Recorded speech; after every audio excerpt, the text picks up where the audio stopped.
At isang boto lang din ang kailangan upang maluklok ang tamang leader. Ikaw, kaya mo ibibigay ang boto mo? Magandang araw sa inyong lahat. Ako si Monique Ramos at ngayong eleksyon ay may isang tanong tayo na dapat namin pag-usapan. Gaano nga ba kahalaga ang tamang pagboto? Ano ang pagboto? Ang pagboto ay isang karapatan at responsibilidad. Bilang mamamayan, tayo ay may kapangyarihang pumili kung sino ang dapat mamuno sa atin. Hindi lang ito simpleng pagpili ng pangalan sa balota. Ito ay isang mahalagang desisyon na makakaapekto sa ating buhay at sa hinaharap ng bansa. Ang pagboto ang pinakamapangyarihang paraan para ipahayag ang nais natin sa gobyerno. Halimbawa, sa halip na magreklamo pagkatapos ng eleksyon, gamitin natin ang ating boto para siguraduhin na ang mga mauupo sa pwesto ay tunay na magsisilbi sa bayan. Ano ang epekto ng tamang pagboto? Kapag tama ang pagpili natin ng leader, una, mas epektibong pamamahala, pangalawa, pag-unlad ng ekonomiya, pangatlo, mas maraming trabaho, pang-apat, mas magandang serbisyong pampubliko tulad ng edukasyon at kalusugan. Ngunit kapag mali ang ating desisyon, magdudulot ito ng korupsyon, pangalawa, kahirapan, at pangatlo, hindi maayos na pamamahala. Isipin natin, gusto ba natin ng gobyerno nagsisilbi sa taong bayan o ng mga lider na inuuna lang ang kanilang pansariling interes? Iwasan ang fake news. Maraming peking impormasyon tuwing eleksyon. Paano natin malalaman kung alin ang totoo?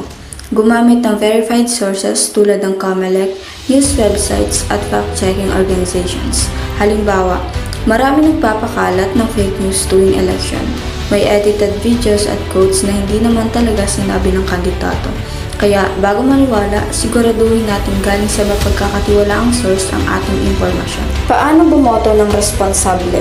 Una, kilalanin ang kandidato, alamin ang kanilang background, track record at integridad.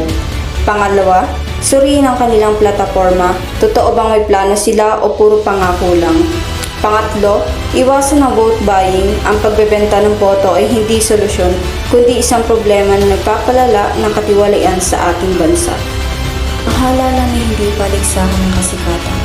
Hindi dapat piliin ang kandidato dahil sa kanyang kasikatan, memes o pagiging celebrity. Ang pagpili ng leader ay hindi tulad ng pagpili ng paboritong artista. Ito ay seryosong desisyon na may epekto sa buong bansa. Halimbawa, maraming Pilipino ang nadadala sa viral content sa sayaw sa TikTok o sa funny memes ng isang kandidato.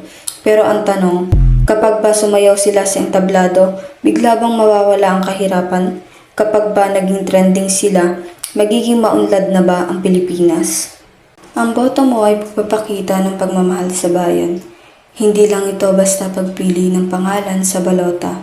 Ito ay isang sakripisyo at pagmamalasakit sa bayan.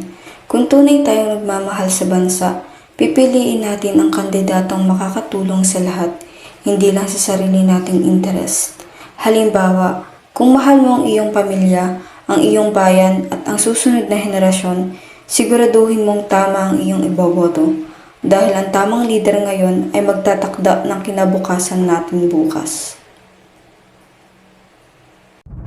Isigaw mo sa hangin,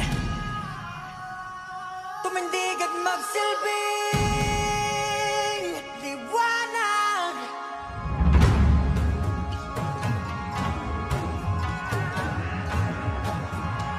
Liwanag sa dilim. Whoa, whoa, whoa.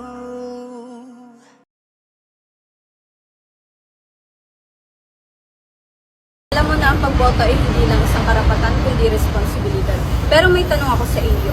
Ngayong eleksyon, iboboto mo ba ang isang nagmamalasakit na leader sa bayan o ang politikong puro pangako lang? Nasa kamay mo ang desisyon. Isang boto mo lang ay may kakayahang baguhin ang kinabukasan ng Pilipinas. Kaya sa susunod na eleksyon, bumoto ng tama dahil ang kinabukasan natin ay nakasalalay sa bawat boto natin.